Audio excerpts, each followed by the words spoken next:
Welcome to Young Patriots. For the secure line.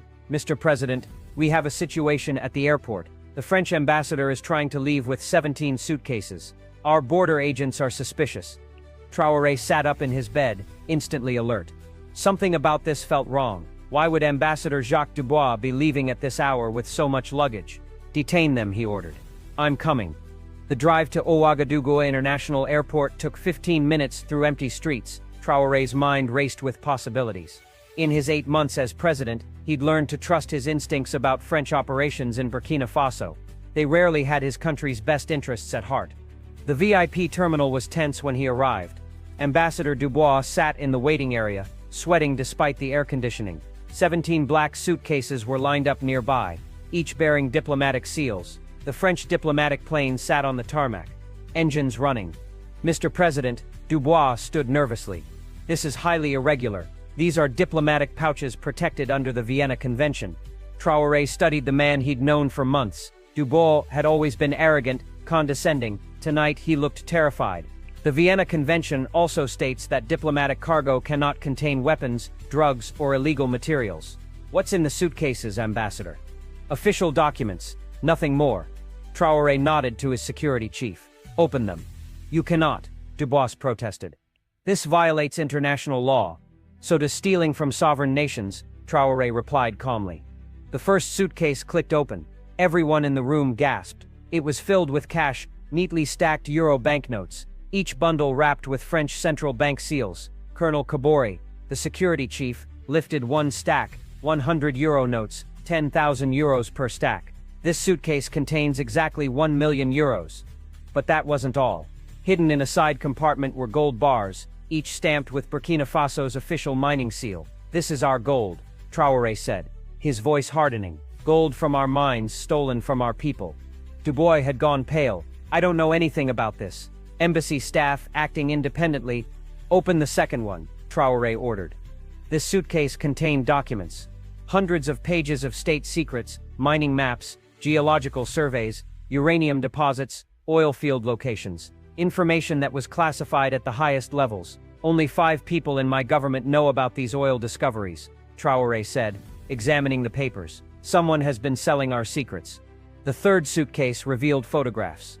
Hundreds of them. Government ministers in compromising situations, military officers taking bribes, their wives shopping in Paris with money from French mining companies. A complete blackmail operation. What were you planning to do with these? Traoré asked. Control our government through blackmail. The fourth suitcase made everyone step back. It contained weapons, not guns, but sophisticated spy equipment.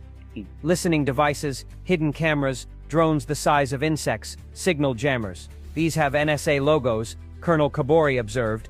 American intelligence equipment. How did France get this? The fifth suitcase held dozens of fake identities, passports, driver's licenses, diplomatic cards, all with different names, but the same faces. I recognize this man, the airport director said, pointing to a photo. He came last month as a human rights observer, but here he is again as a journalist, and again as a businessman. Same person, 3 different identities. With each open suitcase, the scope of the operation became clearer. The sixth contained military secrets. Army deployment plans, weapons inventories, the locations of every military base in Burkina Faso. The seventh was full of luxury item, expensive watches, jewelry, electronic sets, each with small cards attached. Gifts for ministers' wives, graduation presents for officials' children. They were buying entire families. The eighth suitcase revealed something that made Traoré's blood run cold. It contained his personal medical records, transcripts of his private security meetings, even photographs taken inside his own home. How did you get these? He demanded. Dubois remained silent, but the evidence spoke for itself. The spy network was deeper than anyone had imagined. The ninth suitcase contained scientific reports and geological surveys that had taken Burkina Faso's universities years to complete. The 10th held propaganda materials for a coup attempt, 2 posters and videos featuring General Laurent Kabore, who was supposed to have died in 2019, but was apparently alive and being prepared as a replacement leader. The 11th suitcase was the most sinister yet, mustard 10 poisons. Dozens of small bottles with labels like simulates heart attack, mimics stroke, appears as natural death, an assassination kit.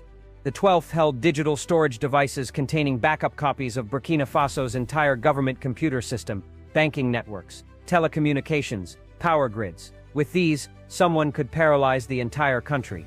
The 13th suitcase contained oil and gas contracts with Burkina Faso's forged signature, granting French companies 80% of all future discoveries for 50 years. The 14th held lists of names, thousands of them. Students, teachers, journalists, union members. Each name had a code, A for arrest, E for exile, K for kill. Traoré's own name was at the top of the K list. The 15th contained satellite photos of every strategic location in Burkina Faso, including detailed invasion plans. The 16th held maps of secret escape tunnels and safe houses throughout the capital. But it was the 17th suitcase that revealed the full horror of what they'd discovered. Inside was a single file labeled Operation Sankara, Top Secret. Traoré opened it with trembling hands. Operation Sankara, date October 15, 1987. Objective: elimination of Thomas Sankara and installation of pro-Western government. Participants: French Secret Service, CIA liaison officer Blaise Compaoré, and 12 Burkinabe officers. Method: armed assault during palace meeting. Result: operation successful, Compaoré brought to power. Thank you for standing with us, for standing with the truth, and for standing with President Ibrahim Traoré. In these trying times, your voice is powerful. Don't just watch, be part of the movement. Subscribe to stay updated, share to awaken others, and head to the comment section. Tell us how you feel, what you believe, and what Africa means to you. Together we are louder, together we are stronger. This is Young Patriots TV, and you are the heartbeat of the mission. Thank you.